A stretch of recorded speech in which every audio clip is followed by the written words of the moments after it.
જી સાહેબ. અત્રે Salabatpura police station વિસ્તારમાં જે એચટીસી બિલ્ડિંગ છે એની પાછળના ભાગમાં એક જગ્યા છે સીતારામ ટી સ્ટોર છે. સીતારામ ટી સ્ટોરની ઉપર એક વ્યક્તિ કે જેનું નામ ઝુબેર છે એની હત્યા થઈ છે.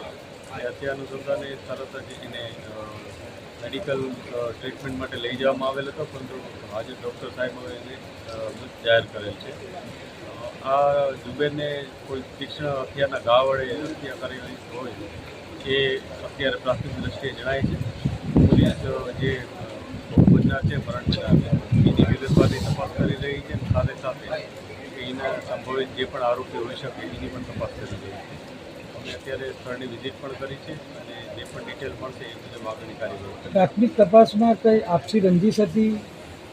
અત્યારે અમે જે ભોગ બનનાર છે એની બીજી બધી વિગતો મેળવી રહ્યા છીએ, જેથી એને કોઈ સાથે કોઈ પ્રોબ્લેમ હતો, કોઈએ એને ધમકી અગાઉ આપી હતી, આપસી રંજીશ હતી, કોઈ ધંધાકીય બાબત હતી કે વ્યક્તિગત કોઈ બાબત હતી. આ બધા બાબત હવે જ અમને ખ્યાલ આવશે, પરંતુ અમે જે શકમંદો છે એને તપાસી રહ્યા છીએ અને એમાંથી જલ્દી આરોપી પકડાય એ મુજબના પ્રયાસ છે. હાલમાં કોઈ અટકાયત થઈ છે? અત્યારે હજી સુધી કોઈ અટકાયત થઈ નથી. અમે શકમંદોને તપાસી રહ્યા છીએ. જે પણ વિગત સામે આવશે એ મુજબ આગળની કાર્યવાહી કરીશું.